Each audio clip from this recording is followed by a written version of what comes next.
So Well- you can see that. You know Yeah. what? I'm sure if Hollywood decided to remake A Girl Walks Home Alone at midnight, was Yes. it titled At yet? night. At night. Walks Alone at Night, and they remake it and call it A Girl Walks, Ryan would watch it. Totally. Yeah. I'm like, man, if they just make this more American, Let Can't the right wait. one in style. Yeah. can't wait. Yeah, that's what's playing at the Alamo. Cool. Cool. Brad, cool. what's happening out around town?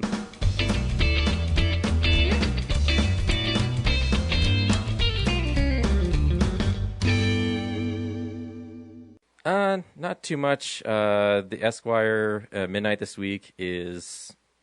I just looked at it and I forgot it. Let's talk about the drive-in then, which is still a holdover from of Storks, The Magnificent Seven, and Don't Breathe. That's a pretty cool. Well, I mean, Yeah. Storks. So if you get there late, you probably got a good set of films. Of course, I guess I haven't seen Storks, but I can judge it by its cover. And then the Esquire is the original Halloween. Oh, cool. Oh, neat. Yep. So Even I think that movie is dope. That movie is dope. Yeah. that's what's happening around town. Cool. What's next? I want to know what's happening in the world of Hollywood. We call it real news. This will go quick. It's real news.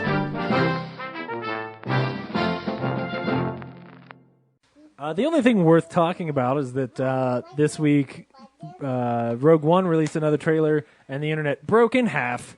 Yeah, that's awesome. Because that trailer is fucking dope.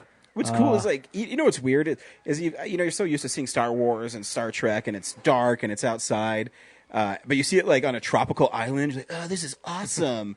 Stormtroopers running through water and beaches, and then they have that badass reveal of Darth Vader where he comes through like fog and shit. Yeah, he's like, in that tiny little clip, it looks like he's walking strangely fast, which is really intimidating. It's like it looks like he's walking intently to get there and punch you really hard in the face. I don't know. Like that one shot is cool. Someone should take the Baywatch theme song and put it over the stormtroopers running along the beach in slow motion. That's a great idea. Someone should be you, Brad. Yeah, we'll see. I'm trying to make some other videos right now. Sure.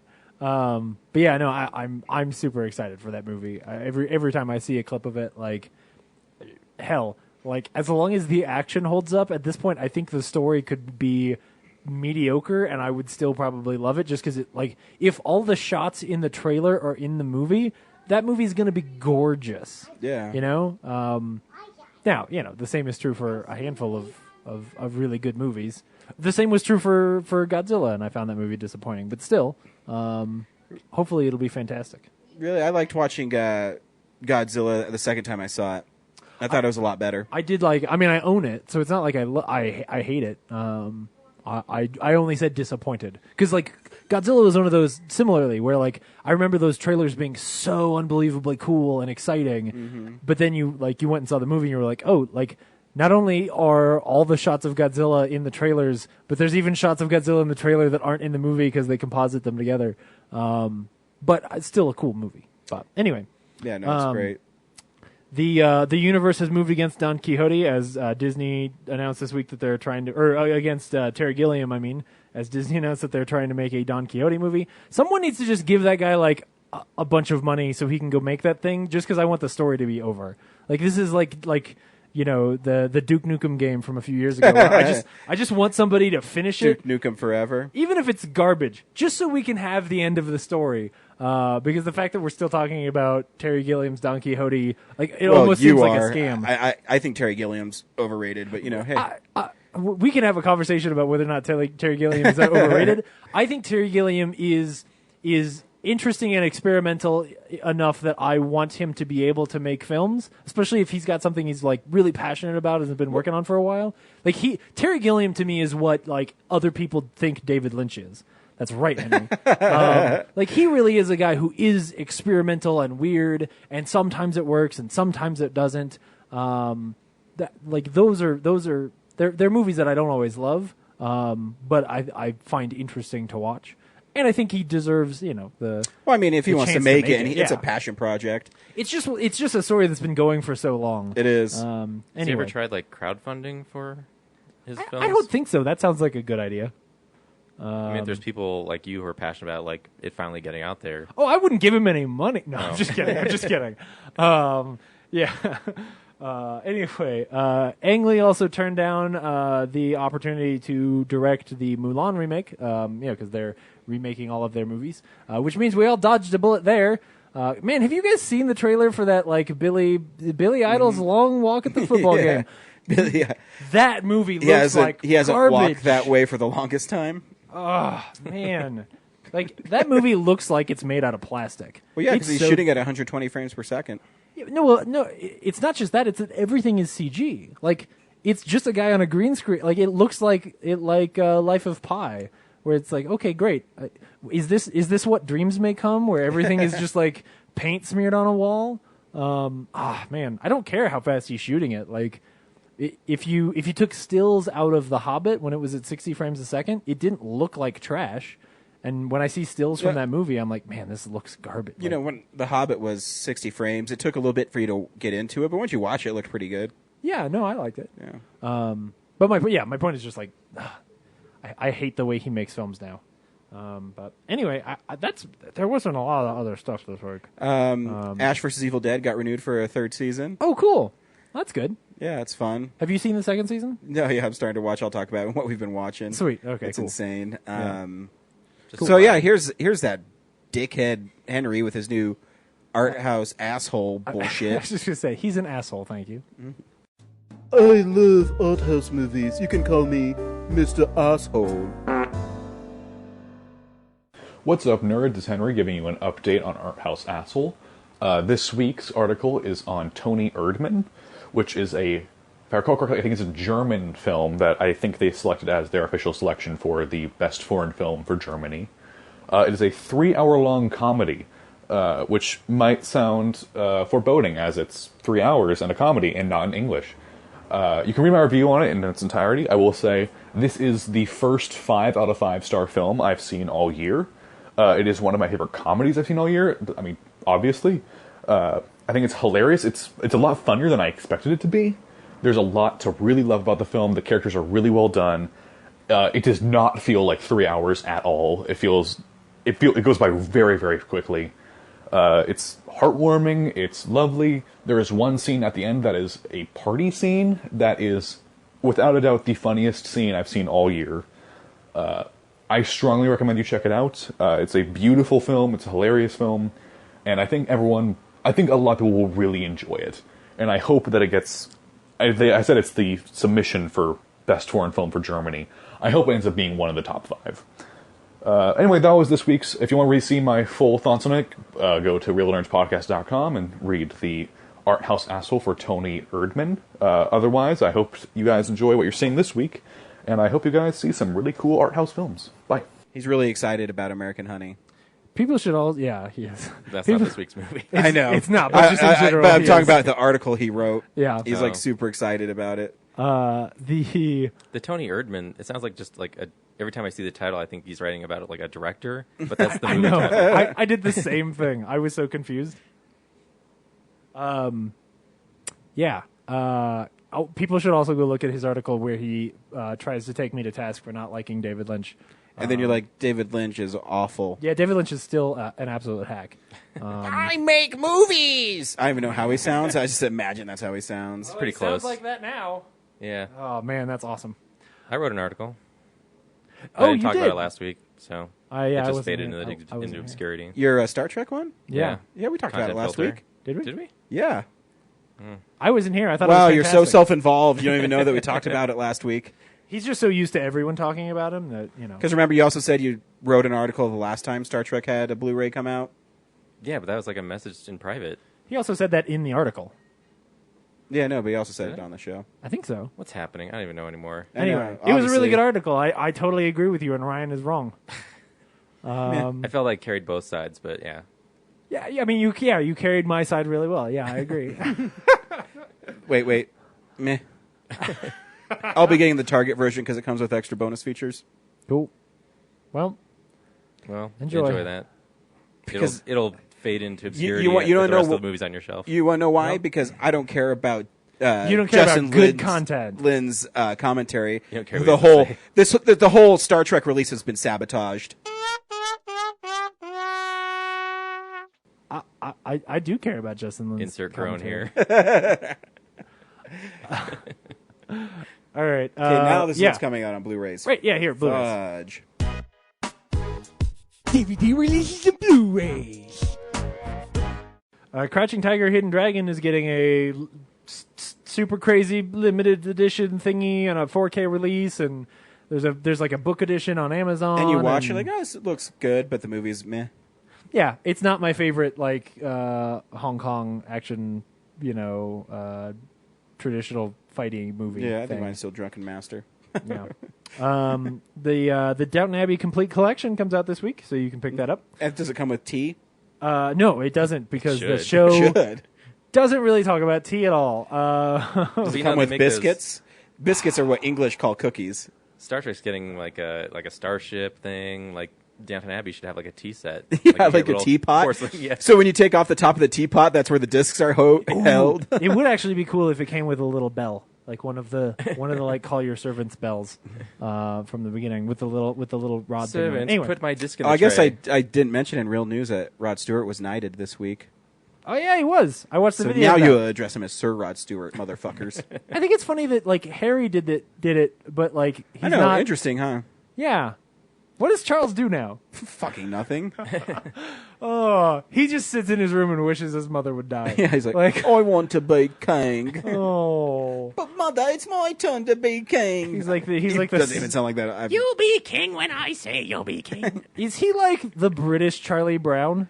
Like He probably is. He's a bald, round-headed, like just sad kid who never gets what he wants. I want to be in my room watching Downton Abbey. Oh. That's what I'm going to be doing. I'm just imagining Prince Charles like running up trying to kick a rugby ball and getting pulled out from under.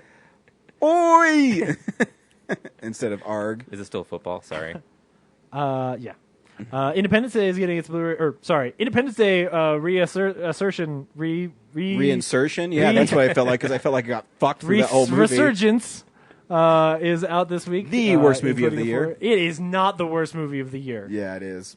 No. What is the worst movie of the year, James? I don't know. One of the ones I didn't see because it was so terrible. No. Fucking Independence Day Resurgence No. is the worst movie of the year. No. This is coming from the guy who thought that Magnificent Seven was the second worst film of the year. I didn't say it was the 'cause some second worst. Oh. I don't go. Everybody should go back to his review where you totally bring up Independence Day Resurgence. Yeah, Independence Day Resurgence. Some horror movie I saw, and then Magnificent Seven. Wow. Oh, see, that's not what you said then. Anyway, I don't even remember. I do. Alice Through the Looking Glass is out this week. Isn't that still in theaters? Did that fail so terribly Yeah. that like guys just put this thing out? I think it made like $70 million. Wow, man. Well, You know what's crazy? I was reading the stats that the Lone Ranger where the Magnificent Seven is right now still made more money than Magnificent Seven. Really? And everyone calls that like. Granted, the budget was huge, so it was a Yeah. bomb in that respect. But a movie, a Western, 2 years ago, is still outgrossing the 2 or Magnificent Seven, 3. which is being called like a decent hit. Yeah. It would have had to have been 3 years ago. It had been. Whatever. It's just Yeah. it's just the budget. Yeah, it's really about the fact that like Lone Ranger was basically coming out of the the Pirates of the Caribbean camp, whereas this is Which, by the way, the Pirates of the Caribbean teaser, I'm like, all right, oh yeah, totally. that one was like super dark. Yeah, I didn't know if you guys talked about that last week. We didn't. That trailer is pretty cool. It does look cool, but I guess I'm a little disappointed that they're kind of going back to the well of like undead rival captain. Agreed. Yeah. 100% agreed. But at the same time, like if they go, as long as Jack Sparrow isn't the main character, I'll be okay. Yeah, that's why I was shocked. The teaser, he's not even in it. Right. Yeah. Yeah. It's like he's shrouded in controversy currently or something. Controversy. The Woody Allen film Cafe Society is out this week with a crazy cover thing that looks kind of cool. Does it detail like how to pick up your daughter in it, or She was adopted, so it's okay. no, it's not. I'm for the record totally joking. I hope so. Woof.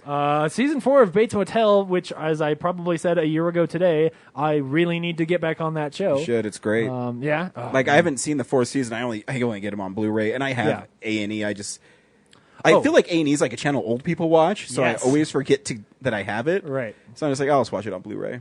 And the show's like the third season is really good, and I've been reading reviews that they said the fourth is the best season so far. So very interested. Cool. There's a Max. Sorry. Here we go. The Criterion edition of Shortcuts is out this week. Brian, cool. are you gonna order Shortcuts? I forgot it's coming out. I'll pre-order that Oh, okay, cool. because I really want to see in HD Huey Lewis's dick. So Is that in that movie? Oh yeah, All the man. details. and Firebush is in that movie. Maybe you should wait for the 4K version though. Maybe. Yeah. The HDR version. Yeah. Similarly, Pan's Labyrinth is coming out on Criterion this week. The cover is awesome. That movie Oh, does not yeah. have any dick in it. No. To its detriment. No, I'm just kidding. See, that's a foreign language film that I like. Oh, it's so good. Man, love that movie. Shout Select is releasing Sylvester Stallone's Nighthawks, which is a movie I've never Sweet. seen or heard of. Have you guys? What's ever on the seen cover it? again? Remind me. Sylvester gun. Stallone and another guy are pointing a gun at you. So it's like split down the middle, and Buy then, this disc, or you're gonna Yeah. get it. Oh, it's happening. and that's like, I mean, that's that is the main cover. So I don't know if does Shout Select have like artsy covers as well? No, I think they kind of just recycle the main theatrical cover. posters. Okay, cool. It's always a good decision. Yeah. I'm only interested because it's Shout Select releasing it. Like otherwise, a what I assume is B tier. Oh, I'm sure it is. Doesn't mean like- it's not awesome. That's true. Yeah, it's Rutger Hauer is the or Hauer is the other guy in the movie. Okay, so everybody hold on to your butts because Halloween is coming up. So we have a poop ton of horror movies releasing on Blu-ray. You can get Salem's Lot, It, and Cat's Cradle are all coming out on individual like Stephen King Blu-ray. You mean Cat's release Eye? things. Yeah, Cat's Eye. Sorry. Yeah. So there you go. I've never seen Salem's Lot. Is that good?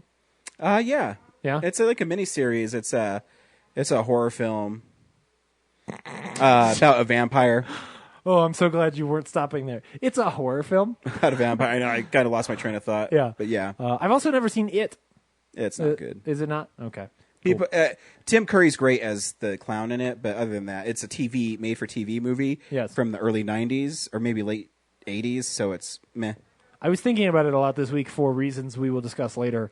So I was wondering whether or not I should check it out. But anyway, What We Become, which is a movie by Bo Mikkelsen. I don't actually know this is a horror movie, but it's got a little girl with blood all over her face on the cover, and she looks like some kind of vampire. So I'm making assumptions. So maybe check that out. It's an IFC midnight release, which I think yeah. is It is a horror imprint. And it's by yeah. Scream too. Scream. Oh, really? Scream releases IFC horror midnight ones. Oh, cool. They're not in charge of them. They just release them. Yeah. So yeah. sometimes they have good special features, like The Boy was really good. Then other times they don't have any special features. I can't remember what this imprint is called. It's the one with the V on it. Vestron, yeah. Oh, yeah. my Waxworks comes out, right? Waxwork 1 and Waxwork 2, Lost in Time. What's Waxworks? Some horrible horror film about this dude who kills people and puts them in like wax figures, I believe. The second one has Bruce Campbell in it. That's why I got it. Oh, okay, cool. The cover for Waxwork 1 is offensive. It's like a guy. It's a guy opening a door. I was burying the lead. Yes, it's a midget in a suit like that dude from Fantasy Island, opening a door, and beyond it is like a bunch of like screaming melted heads or something. So anyway, the Pit. I don't know anything about what the Pit is. Jamie wouldn't kill anymore unless Teddy told him to. That's the tagline for the Pit. It looks like it's about a demonic teddy bear that tells you to. There's also like maybe bats or something weird in the movie that come out of the pit. I think something comes like demons come out of a pit and infest your toys and tell your children to kill you. Sounds about right. Yeah, that sounds good. All right. Body Snatchers: The Invasion Continues is getting a release this week, which has a surprisingly cool cover. It's actually not a bad update of the original Body Snatchers. Oh yeah? I was just gonna ask because I always just assumed like I don't need to see that. Though it's got Gabrielle Anwar, I think that's her name, in it, who I always liked when I was younger. And then finally, Child's Play is getting a Scream Factory. It is. Release? Okay, cool. I'm really torn on that one because I think the cover's really badass, but I have the Chucky collection, but they also redid the transfer. So does the collection have the special features and stuff? Yeah, it has all the special features from the Chucky collection I have, plus a whole other disc of new stuff. But then I risk because like my Chucky collection comes in like one container, and then it'd be outside of it, and then I'd spend $24 on a movie I already have. Is it worth the special features? I say this, but today this week I got the restored version of American Werewolf in London. Oh yeah, it was on sale for $7, but you need to wait for Child's Play to be on sale. Well, the Scream Factories never go on sale though. Yeah. Really? They never have even a 20% off or something? Wow. Their collector's editions rarely go on sale. Yeah, it'll end up being a thing like Criterion, where it's like maybe Borders will eventually do a thing similar, you know. Well, and two, you run the risk Borders if you will don't never do it because they don't exist. Oh, that's right. Right, and whatever. If you don't order them right away, they their second run of them, so they do initial run of it's like 5,000 or 10,000 depending on the movie, come with a slipcover. Their second run of them, it doesn't come with a slipcover. Oh, okay. So if you want the new commissioned art plus the reversible, for goofy collectors like me, which makes it cool. Right. It's a pretty cool cover, though. Yeah. No, it's awesome. I think I did that. I've got, like, you were describing how wonky it looks on your shelf, but that's what I did for the Mad Max films. Because I've got a trilogy, and then I've got, I think, so I've got the trilogy, then I've got the Shout Factory release of one, and then I've got Fury Road separate. Oh, and I think I have a Steelbook edition too. So, like, I have this weird, wonky-looking part of my shelf. The Mission Impossible movies are that way too. But that's, for obvious reasons. Yep. Anyway, that is everything coming out on Blu-ray this week. Cool. This is stuff we watched this week. Yeah. So, this is the stuff we've been watching. Brad, what'd you watch this week? This week, the new Ghostbusters came out, so I watched all the special features on that. And did you get the? I got the one at Best Buy because I thought it looked really cool. The Steelbook? Yeah.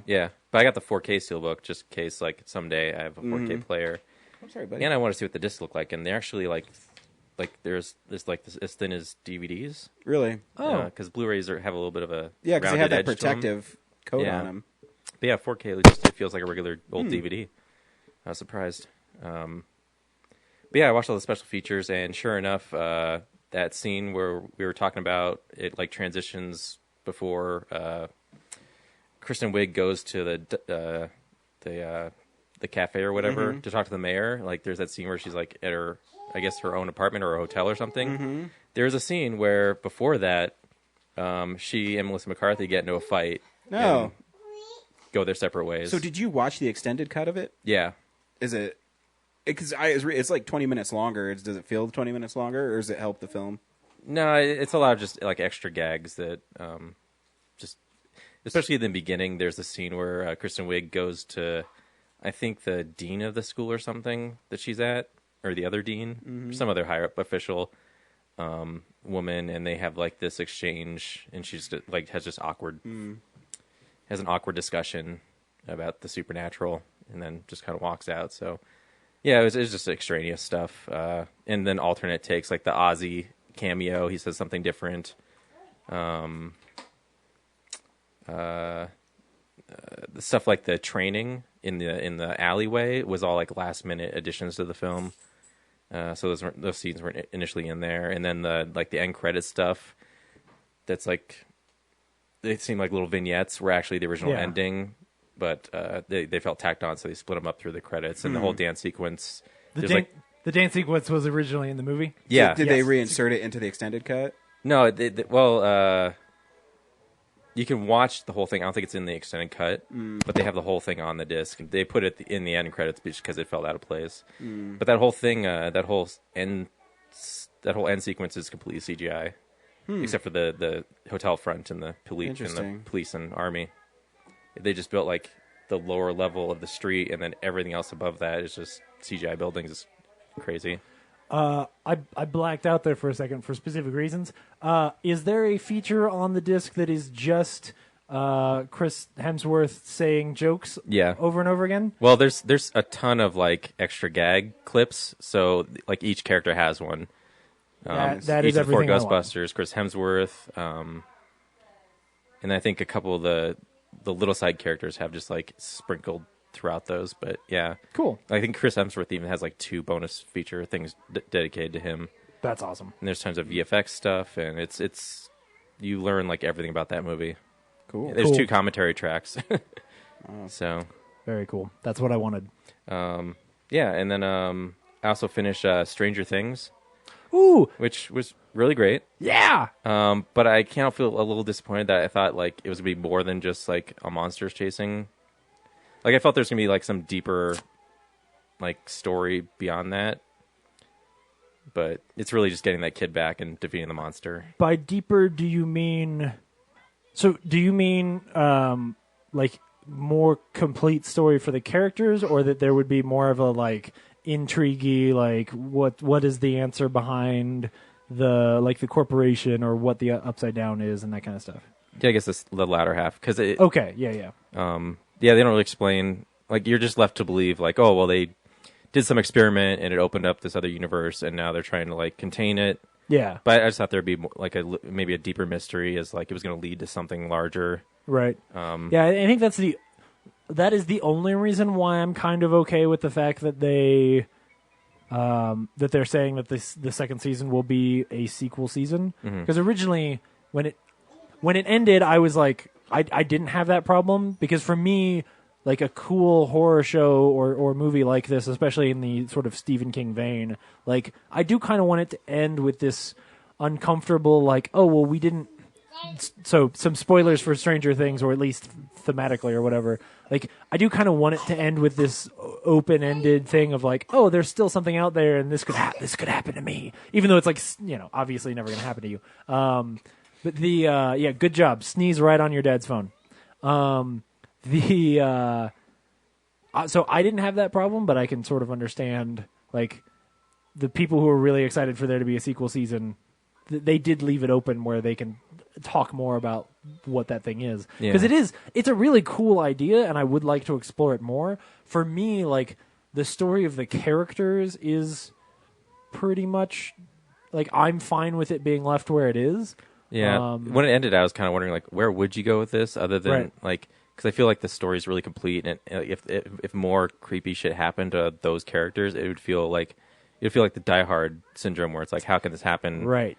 to all these people this many times? Yeah, I mean, I'm in the camp that a sequel to that show should be one of two things: either a Twilight Zone, like here's a totally different Stranger Thing, or a like Final Destination style where other people experience or have interactions with in this case, the Upside Down, and these kids show up as an Ali Larter style character of wisdom to be like, oh, we know we can get you from A to B a whole lot faster, so that then this season can be about these new characters getting from B to C.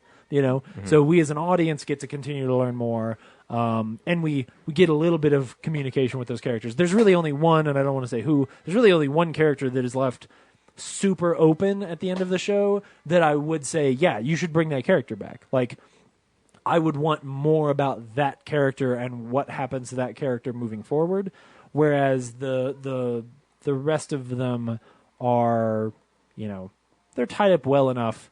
Yeah.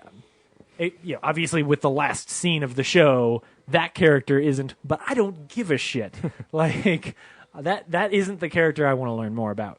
What do you think? Because there's this one scene where the cop gets into the car with the two G-men. Yes, that'll come back, but I don't need it to, because in my mind, he's getting into the car with two X-Files agents, and that's it. I'm just wondering what that scene's supposed to show us, that he maybe already has.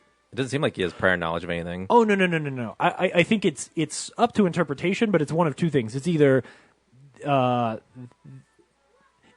they in a negative way, they're taking him away and they're going to interrogate him and then probably lock him up forever so he can't tell anybody what he knows, which that wouldn't really make sense. In my mind, because he's in the forest later doing that other thing that's oh, that's true. Yeah, right. So for me, it's really more that they are beginning to enlist him in, hey, we need your help to go figure out some of this stuff. That would be that's my interpretation of it. Which could also be a cool thing to follow up on. That he could also be your Ali Larter type character. Because if we never went back to the 4 kids, I'd be fine. Or 5 kids technically, right? Well, however many. If we never went back to that group, well, 5 with 11. Well, 5 with William. Right? Aren't there 5 kids in the D&D group, or are there 4? No, I think there's. It felt like there were 5 in that opening scene. You're right. There's only 4. But yeah, after Will disappears, yeah. Right. So anyway, if we never went back to those kids and what's her face's character, I'd be fine. Do I like? That's not that I don't like those characters. That's that I'm good with where those characters are. So anyway, I'm glad you liked it. Yeah. Overall, great show, great atmosphere. Yeah. Really good at developing characters and stuff. And then the last thing I watched was the other 3 Die Hard movies. Define the other 3. Well, the other 3 I didn't talk about last week. Oh, sorry. Which ones did you talk about last week? Just Live for Your Die Hard. So I listened to the commentary on 1, 2, and 3. But the only thing I really want to talk about is I didn't notice until they pointed it out in the commentary. But after McClane gets out of the air duct with his famous line or whatever, and he walks through the dining room shooting those guys, he goes from a white tank top to a black tank top. Oh, really? Yep. And then after that scene, he's back to the white one. Huh. Weird. And McTiernan on the thing is just we were really kind of by the seat of our pants sometimes trying to get this thing made, and these things just happen. Wow. Yeah, but he theoretically should only have one costume the whole time. That seems like a you think Bruce Willis would? Hey, you guys know that I've worn a white shirt the rest of the last 30 days of shooting. Well, it was also, he was saying that their shooting schedule was super out of order, and they were shooting stuff that they didn't know was going to go to the next scene later. So maybe there was a scene where his shirt got torn off and then they cut it out. Yeah. And there's rewrites and stuff, so it might have actually been black and then to lead up to the scene that eventually got cut or something. Maybe it wasn't black. Maybe it was just drenched in blood and gore, and he he wrings it out, and then it turns white. He's that strong. He's got a Tide pen in his jacket. It's just full of blood, and then he's like, "Oh man, I got this shout stick." Product placement. Yeah. That'd be good. Yeah. So that's it for me. Cool. James? Cool. I watched a couple of things. I, while not being here, still got a chance to go see The Girl on the Train, which I really liked. I will say that okay, it's really hard to not compare it to Gone Girl. Gone Girl, which is completely unfair.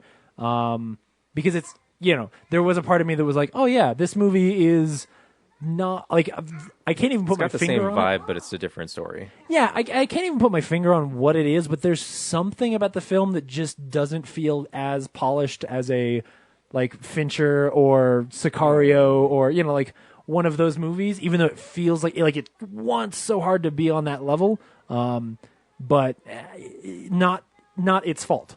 Like it's just me bringing unfair expectations, or maybe just some kind of weird bias to the film.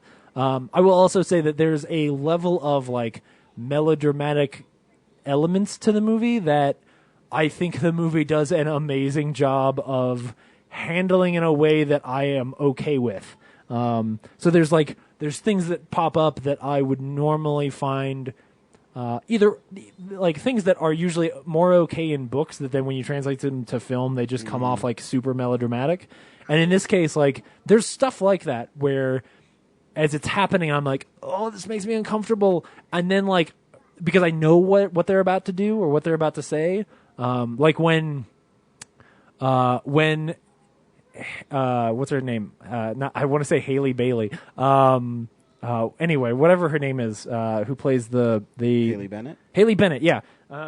When you have her big revealing flashback, like I knew what was happening, and I was so terrified. I was like, "Oh, this is gonna be." Oh yeah, when she gets offed, it's pretty bad. You're talking about when she gets her face smashed in? No, I'm talking about the flashback where we learn about her past and why she is the way she is. Like what happens to her in that sequence is something that in a book can be handled a lot more eloquently, and in a film can come off really melodramatically. And I think they actually pull it off. Like they tell you that bit of the story in a way that is more palatable.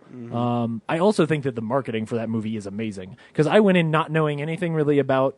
I didn't realize I didn't know anything about the story. Yeah. And so when it starts off, and slight spoilers for the first 5 minutes, but when it starts off and Emily Blunt starts like saying all this stuff, I'm like, wait a second, you're a crazy pants. Like, what is wrong with you? And then as we learn, like, oh, she's a hardcore alcoholic. I didn't know that coming into the movie. I knew like, okay, she doesn't remember what she did for some reason. I thought that was part of the mystery. I thought there was a bit more like supernatural-ish or weird, whatever to the mystery. So when our main character became this pretty complex and like broken character that at first you actually don't like very much, it made the movie way more interesting for me. It was just an uncomfortable first, like, honestly, the first 30 minutes or so were like being trapped inside of that disease, and I didn't have anybody to like. I mentioned that last week. It's an interesting plot device where you don't trust anybody telling the story. Yes, I think that's why I like the movie so much. Yeah. Everybody's really unreliable. You can't count on Emily Blunt's character because she's always drunk. Right. You can't count on Haley Bennett's character because she's always seems deceitful. Right. And the way that you also can't rely on your interpretation of scenes because they do a good job of setting you up for failure from time to time, of showing you things. I mean, there are things that they reveal later were interpreted differently than the way you're supposed to interpret it the first time that I caught, and then there are things that I didn't. Like it just does a good job of telling the story in a way that sort of keeps you on your toes or keeps you from finding your footing is maybe the way to say it. That I thought was really effective. So yeah, and I also think the end of that movie is pretty awesome. Yeah. Like when the real reveal of not of who the murderer is, but of how Emily Blunt's character got where she is. Yeah. If that makes sense. That reveal to me was a surprise and a pretty cool twist in the movie. Have you seen the fucking corkscrew? That's Also, Friday 13th reference. Also, that was pretty great. Yeah. Like that whole sequence where you. I know he says, "Where's the goddamn corkscrew?" I think. Yeah, he does. When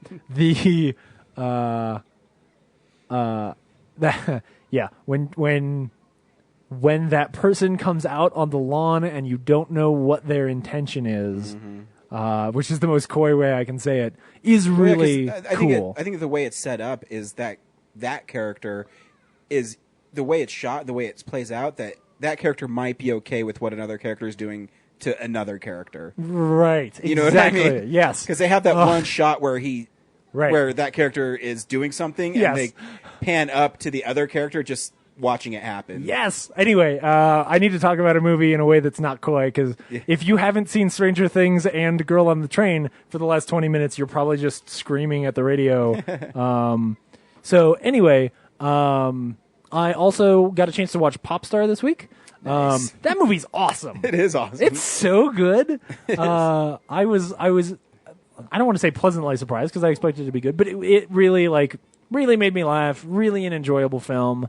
I think the fact that movie turns on the turtle dying is the most ridiculous thing. Like, I literally screamed at the TV when that happened. Like, are you serious?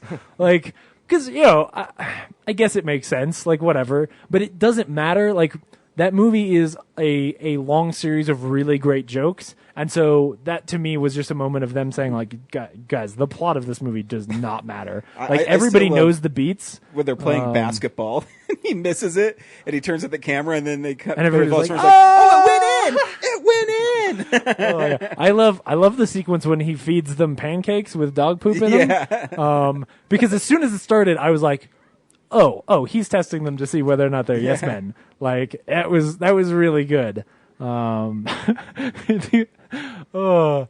Yeah. Anyway, that's a really fun, fantastic movie that people should check out. So Ryan, thank you for lending it.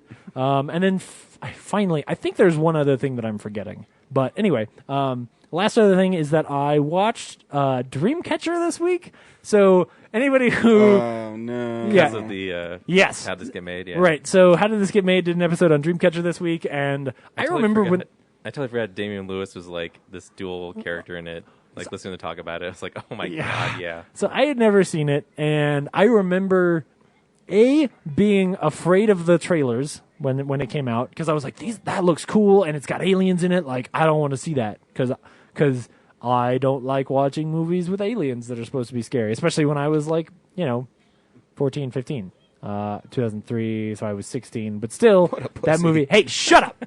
I don't like E.T. We know. Anyway, yeah. So I thought that their episode was really funny, and I was like, I need to go watch this ridiculous piece of shit, directed by Lawrence Kasdan, and it's too bad because there's a lot of cool ideas in that movie. Like, I had some fun watching parts of it. But there's also butt aliens in it, and like just things that are poorly executed, and it's bizarre and kind of pointless. It's just like, it feels like all of the Stephen King tropes that I actually do enjoy, but done completely wrong. And then on film, executed well, but like, it is the core story. And it's funny if you listen to their episode, because the guy talks about how bad the book is. Like, the core story itself is pretty terrible. Well, I said Stephen King wrote it when he was like all drugged up after his accident. Yeah, right. So it does feel like a mishmash of like his favorite things. It's like there's 3 movies going on at once. Yeah, and even he has come out and said like, oh yeah, this movie's terrible, or the book. I'm sorry. He's like, yeah, that book of mine is terrible.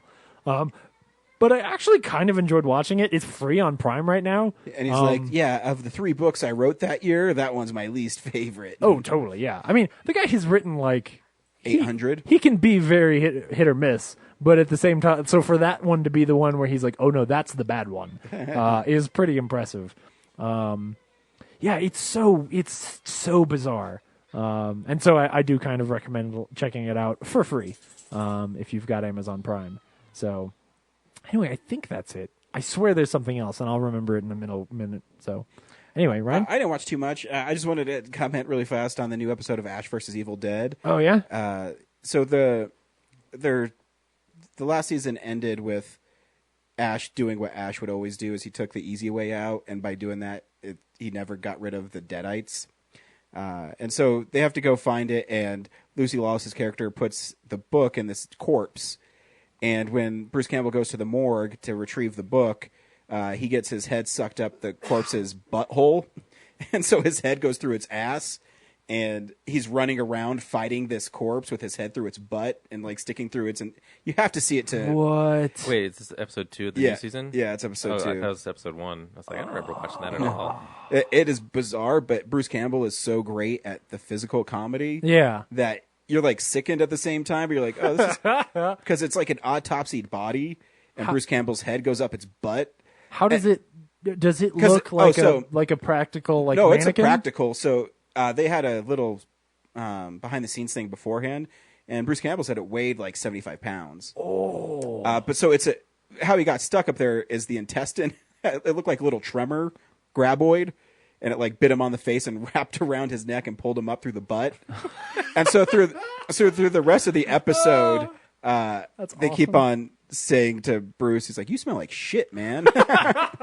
The show is zany, and it's really well done if you're a fan of that stuff. I mean, obviously it's not for everybody. I would never tell your mother to go watch Ash versus Evil Dead, but or my mom. Yeah, but it's still fun. But Laura's mom would probably love it. Yeah, she likes good old Game of Thrones. My little boy is on this huge dinosaur kick, so we watched Jurassic World, and he loved it. He watched the whole movie. He didn't even move. He's 2. Yeah, I like that movie too. I still think the movie's fun. Yeah. I mean, the part where the T-Rex and the Indominus Rex fight, oh man, he was so excited. He was like telling me, he's like, the dinosaurs! And he was like getting all like pumped. I was like, yeah. They're fighting, there's buddy. dinosaurs. And so that was fun. I also spent a lot of time playing the new Paper Mario game called Color Splash, and it's amazing. Really? Oh yeah, I love the Paper Mario series, and the graphics in this game. It's a Wii U game, and they're just astounding, and they're really creative of how they use the paper effects, and using the gamepad. So in this one, you actually have like cards that you get to use your powers. Uh-huh. So instead of just I guess, when you use a traditional RPG, you have a certain amount of power you can use each thing, like jumping or fireballs or whatever. Yeah. In this game, you have cards. So when you use the card, you use that power, and it's really well done. And you use the gamepad to cut things out of paper on it. It's really well done, and it's funny. If you've ever played a Paper Mario game, then you'll know. And the last thing I watched Zoolander 2, and I actually thought it was pretty funny. I love Kiefer Sutherland in it. I didn't know he's in it. Yeah, he's. Have you not seen it? No. Oh yeah, Kiefer Sutherland. I couldn't believe you weren't there for this one. Yeah, Kiefer Sutherland. Yeah, I could have sworn you saw it when it came out. No. So basically, the premise is Zoolander disappears because they built his school for children who can't read good out of the materials that they built the model out of. So it's like balsa wood and cement, and it killed his wife, and it scarred Hansel. So he couldn't. So Hansel was wearing like this Phantom of the Opera mask, and then he. So after him and Zoolander reconnect, Hansel's like, "All right, I'll take off the mask," and he takes it off, and Zoolander screams, and he has like this little scar like right below his eye. Yeah, it's ridiculous. But anyways, Kiefer in it plays part of Hansel's like orgies, and he comes in, and what makes they all go, "We're pregnant." And he's like, "Wait, all of you?" And there's like a goat and stuff. And then Kiefer Sutherland comes in. He's like, "All of us." And he said, "Oh, wow, that's cool." And Kiefer's like, "I thought you'd be happy." He plays it like Jack Bauer. It's so funny. That's great. Later in the movie, Hansel wants to be left alone. And he's having another orgy with like 12 other people. And his original 12 people show up. And Kiefer Sutherland's like, "You know what? Screw this." And he kicks the door in and like flies across. And then later at the end of the movie, there's a big payoff where Kiefer's like, "My baby didn't make it. Something to do with kicking in the door." It's so stupid, but it's hilarious. I don't know how Kiefer is pregnant, but he lost the baby by kicking in a door. Yeah, the movie is pretty dumb, but it's really funny. Yeah. I thought it was funny. I had a good time watching it. I was surprised at how much I enjoyed that movie. And we double featured that with something else. Deadpool. So I'm like, Oh, Did we that's right. name Yeah. that show after just you seeing it that week? Because I didn't see it. You never saw Zoolander No. 2? There's even a payoff I where saw Zoolander 2. Yeah, so it was he's just you that driving week. in his car and he's using the selfie stick, like it's in the trailer. But in the movie, it pays off better because he hits a car and does like all these barrel rolls. And he's like, #big mistake. It's so stupid. Oh, but I loved it. I'm so I have to go back and listen to that episode because I can't believe that we reviewed it just based on me. Yeah, I never saw it. man. Yeah, because I would have talked about Kiefer Sutherland. Yeah. Because he acts the shit out of losing a baby. I adore Justin Bieber's scene at the beginning where he gets like, riddled with gunfire and then Snapchats. Yeah, Like, and he's or like trying to pick the right takes filter. it takes like a duck face selfie and then filters it. Yeah, because I mean, there's so many like funny throwaway lanes. So he's like, Bieber makes like a Zoolander face, and that's right. It wasn't a duck And, face. It was a Zoolander. Penelope Cruz. How old is she? She looks amazing. Yeah. Anyways, Remember when she swims across an ocean? Yeah. Oh. With Zoolander on her back. What the hell? So she works for Interpol's fashion police. Yeah. And she gets Zoolander to come in after he's been in the wild of New Jersey. And she says, "This is blue steel, right?" And he's like, "Yeah, it's blue steel." It's like, I forget what look it is, but he's basically telling her she's stupid. But I think, I'll end it on this. I think my favorite line is you find out that Zoolander's kid is fat. And so he's at an orphanage, and Zoolander wants to leave him there. And so Hansel says, "Wait a minute, are you just saying that he's a bad person because he's fat?" And Zoolander says, "When we say like that, it makes me sound like a jerk. No, I'm actually asking, is he a bad person because he's fat?" Yeah. Yeah, that's funny. Yeah. So yeah, I liked it. Yeah. That's good. This week on Real Nerds Podcast, we saw The Accountant. Brad, should people see The Accountant? Yeah, I did enjoy it. Cool. James? Yeah, I like 2 weeks in a row. I think this movie is really cool, way more badass than I expected, and similar to last week, tries to do some things I usually wouldn't like, but surprisingly pulls them off. So I definitely think that it's worth checking out. I told my parents to go see it. Yeah, I thought it was actually pretty good. I was actually surprised how much I liked it. It's kind of like a John Wick blended with Jason Bourne. I keep comparing it to kind of a Jack Reacher because it's got like the action scenes, but it's also got a lot of downtime and like mystery solving stuff. It's hard to say specifically because honestly, it feels like a dramatic movie, and then it doesn't. Yeah, because then they have like really funny, like cute scenes with Anna Kendrick and Ben Affleck. Yeah. Here's a trailer for Yeah. The Accountant. Your son is a remarkable young man. He has highly advanced cognitive skills. He has more in common with Einstein or Mozart than he does with us. I'd like to work with your son.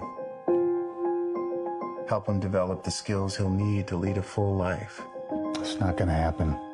The world is not a friendly place, and that's where he needs to learn to live. How did you get into financial consulting? How did you get into financial consulting? My dad was an accountant. You know, he had the whole shtick. The dorky pocket protector. I have a pocket protector. That's a nice one. Do you like puzzles? Tell me what you see. Was taken 3 years ago by an undercover agent. It's the same person. He was spotted in Tehran, Tel Aviv, and Naples. This guy risks his life uncooking the books for some of the scariest people on the planet. Drug cartels, arms brokers, money launderers, assassins. Who survives this kind of clientele? Imagine the secrets this guy has. What are you doing in here? Who are you? You're different. Sooner or later, different scares people. I have difficulty socializing with other people, even though I want to. There's people looking for you. If their secrets get too big, killing you may be the cost of doing business. If you go down this road, you can't go back. Some of my clients are quite dangerous. Why would your clients follow you? You're an accountant. We have to go to the police. Police can't protect you.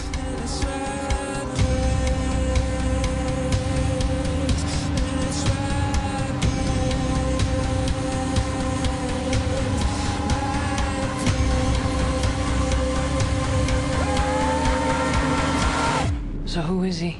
The accountant. Like a CPA accountant? Not quite.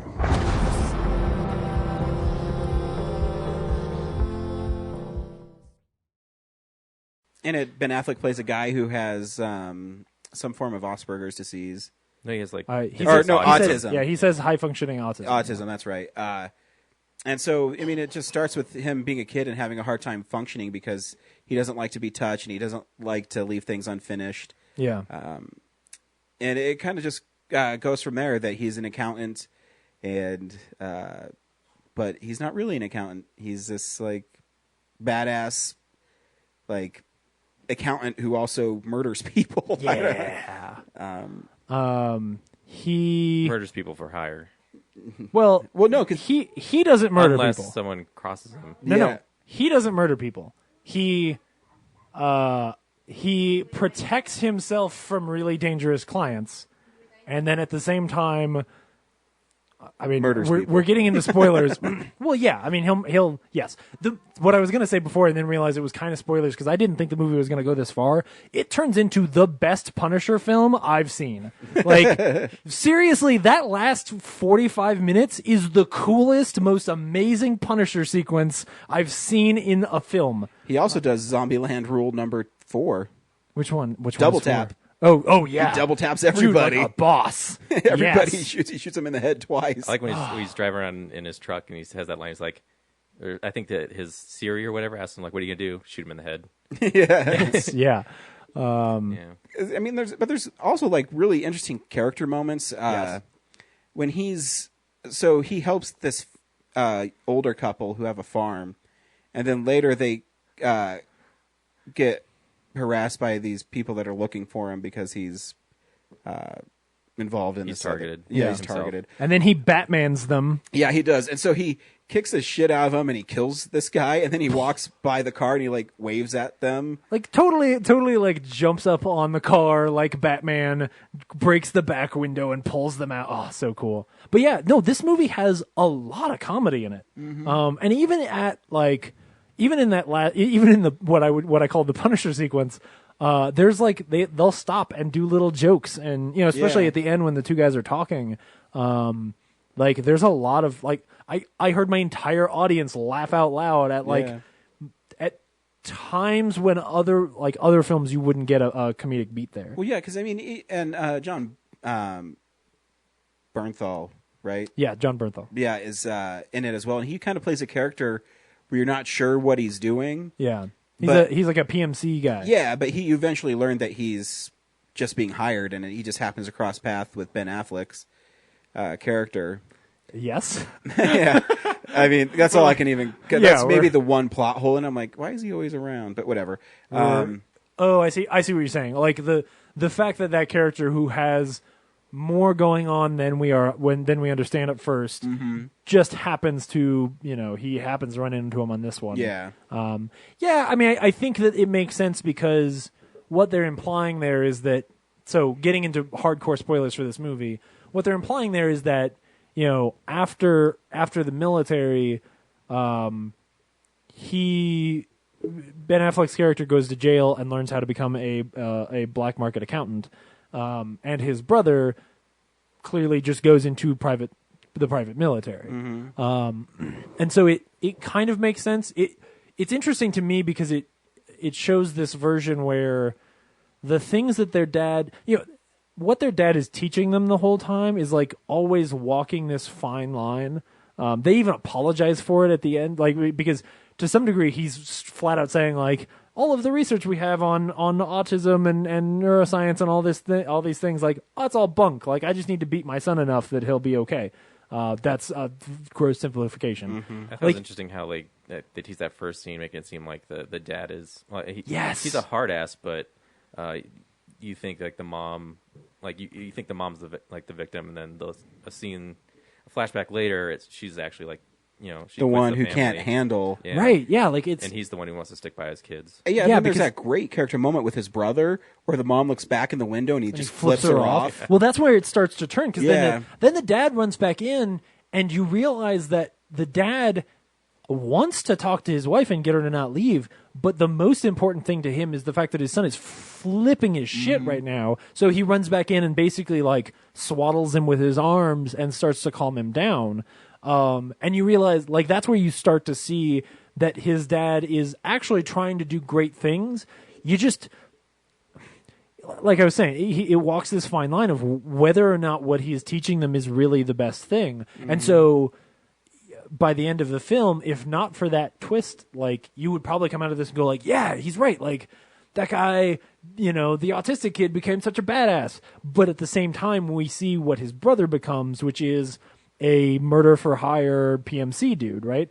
And so it's interesting because they're trying really hard to apologize for the fact that they're saying something that probably goes against like what modern science says about like how you should treat autistic kids and how you should raise them.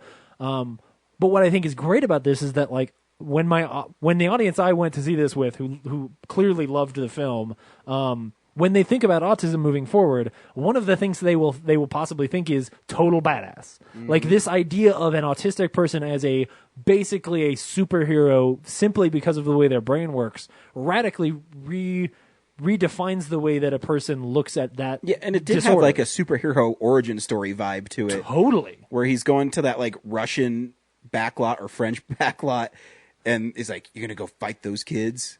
Oh yeah, he's like, yeah, the kids punch him, and then like, how badass is that moment where his dad just like looks in the back mirror and goes, "Go," and then the brother gets out and runs over there, and they just start decking these kids. You're like, holy shit! But that's what I mean. Like, it's cool, but you also know that their dad is probably teaching them terrible things. And so to get that twist at the end sort of puts all that to, or at least brings back that dichotomy that was interesting and for me to think about. Well, I love too the scene. I thought it was badass where his when you find out, spoilers, that John Bernthal's character is his brother, right? Yeah, and he's like punching Affleck, and he's just sitting there taking it like a boss. I'm like, oh fuck! And the scenes, I did at one point. I was like, man, this movie's got a lot of like flashbacks. But they all end up being pretty important to setting a tone and giving you information. It does, some of that information is given to you out of order so that you're not putting everything together before you should. But in that scene, that's sort of what I was talking about. As we were coming into that, I was like, dude, do not, because about halfway through the movie, I was like, where's his brother? Yeah. And so as we were coming into that scene, I was like, dude, do not make John Bernthal his brother. Like, that's just a clear path to being a disappointing film. Like, that's just going to be so obvious and so hacky, and like, how does his brother get here? But then when that scene happens and they start fighting because we realize, like, oh, they're mad at each other because of that scene we saw about him going to the funeral. I was like, oh, okay. Like, they played it in a way and executed it in a way that I was more okay with than like, if I were writing it, I would have completely avoided that scene because that's such an obvious, like, thing. But then they executed it in a way that I thought was great. Like, I really enjoyed it. Enough that when it was over, I was like, I want to see a sequel where those two dudes go, like, shoot dudes and then count the bodies. Because and then you'll have drowning pools. Let the bodies hit the floor. Yes. Oh, best Punisher movie. Yeah, I really enjoyed it. Yeah. Next week we're seeing, I think, a similar movie. I wasn't done. Oh, fuck, James. Yeah, so was I. Anna Kendrick is adorable. Well, you don't say anything, Brad. How do I know? Fuck! You're talking all the time. I think Anna Kendrick is adorable. We know that about her, James. Yeah, you but say that I every movie she's in. I say it every movie. But I wish that they hadn't like had her have that weird moment of sexual tension, because the whole time I was like, he's like twice your age. Like, no, I was weird about that one. And is she really Ryan's in real like life? his wife's age, so Yeah, I'm I'd say, is she him. really in real life? I don't think so. No, I think she is. I'm pretty sure she's like. I think she's like 31 and he's like 45. I'm pretty sure he's 72. I'm pretty sure he's 104 years I think old. he's like 45. I'm pretty sure he's Methuselah. James, just because you want Anna Kendrick for yourself doesn't Shut mean up. nobody else can't have her. Yes, you know it it's does. just a movie, right, James? Anyway, but I thought her character and what they did, like the scene where those guys come to try to kill her and she beats the shit out of that one dude. That was pretty great. Yeah, I thought it was cool. Brad? Yeah, I liked it. The only things that kind of bothered me was J.K. Simmons's expositional flashbacks seemed really lazy to me for delivering that part of the story. I understand there's a big time constraint, so I don't know how you would probably do that better. But it to me it just came across as lazy. It's like we have to get this information to the audience. Let's just have them explain all this backstory. Yeah, I would have. I actually think I would have liked it without the flashback. So I think if in that scene he had explained, because what's kind of cool there is that's another twist in the movie is when he reveals that he actually doesn't care about finding the accountant that much. You know, like he has tasked this woman with helping him, only for us to find out like, oh no, like his British lady is giving him tips every time that you know. He stumbles onto something really illegal and terrible. And so I think that twist works, and like telling this, like that part of it is cool, but telling it in the flashback seemed like that was the one where I was like, guys, this is maybe one too many flashbacks. Yeah, it felt so long. Especially when you're doing flashbacks from multiple characters. Yeah, but I mean, I do love this scene. I do like when he's like, "There's one thing I did right was I was a good father." Yeah, you know that's cool, and I thought it was shot really well. But his performance is amazing. But yeah, it was kind of tacked on. Yeah, yeah, it just felt like loose flesh. Yeah, and then John Lithgow, like right away in the movie, you're like, well, if John Lithgow's like some science guy, he's probably the bad guy. I do like that Ben Affleck Affleck just capped him in the middle of his monologue. Though. Oh, that was so cool. But then that whole scene with him, like you have the great John Lithgow in your movie, and he's just like reacting to probably nothing on screen. Yeah, I'm just imagining like directing him like on set, like, okay, John, can you just sit in the chair and look at these monitors and just like make confused faces and go and roll. Right. You could have cast pretty much any old guy in that part. Yeah, and his lines like, "Are they dead? Yeah. What's going on? Yeah, What's they're happening dead. right now? Everyone is dying. Yes. Yeah. No one's calling back in on the radio. They're fucking dead. How cool in the farm sequence, how cool is it when he fires that rifle and we see the bullet before we hear the sound? It is so badass. Like shook my theater when that happened. That was really awesome. Yeah, but I would agree. Yeah, like you could have cast anybody in John Lithgow's role, because I don't think. I think early on he does a good job. Like for me, I was like, okay, it could be any of these three people. Like I certainly didn't believe it was the accountant or the CFO, but I was like, oh, I bet it's that lady. I didn't realize that lady was like his sister. I didn't either. Until the end. Yes. It's like, holy shit, he killed his own sister. Yeah. Well, John Berthal. Like that's where it gets fucked up. Is back when you realize, they sort of forgive the character in that last scene, but the truth is, like, you realize that. Wait a second. He's the terrible guy who murdered the CFO by making him take too much insulin. Like he's really a terrible guy. Like he's a good villain from any other action movie, and then in this one he's like slightly redeemed by the end, which I just thought was interesting. Also, we don't actually need the last scene. Like the scene at the him driving the Airstream. No. Well, I guess technically, yeah. No, the scene when they go to the neuroscience like place, and the guy's like giving the tour, and a lady becomes friends with the kid. Like, doesn't actually reflect any on the character. I think it's actually just there because I think there is an intention from the writer to make you think about autism and all of that stuff. Oh, because I think it's good. Okay. I think it's good. It's just like. It was one of the people I went with. Like, as soon as the movie was over, they were like, "Did we need that?" I was like, "Well, technically no, but I think it makes an interesting point at the end of the movie." So, anyway, I thought it was cool. I think it's definitely worth seeing. Ryan, anything else? No. What are we seeing next week? Jack Reacher. Yeah. Never Look Back. Is that what it's called? Dude, Never Go Back. Never Go Back? Never- I can't never- remember. Never gonna give you up. Never gonna let you down. Dude, Jack Reacher came out 4 years ago. Yeah. Does it seem like it's that long ago? No. Yeah, I know. 2012. You think this will have Werner Herzog in it? Probably not. Probably not, because, I mean, he killed him in the last one. So. Yeah. I have to decide because I've never seen the first one. Should I skip the second one? No. Let you guys handle it next week. You should go see Jack Reacher. You haven't seen Jack Reacher? No. Yeah. Other than Werner Herzog being Werner Herzog, you like that movie's pretty good. Yeah, it has a Oh, badass. news. Werner Herzog must be a Bond villain. Has a badass car chase scene in it. It does. Like No music, just the revs of the engines. it's basically a drive car chase. That's pretty cool. Like it's a drive car chase with a muscle car. Yep. It's pretty badass. Yeah, that movie's definitely worth seeing. So Cool. Well, we'll see. yeah. All right. Neat. Bye. Bye.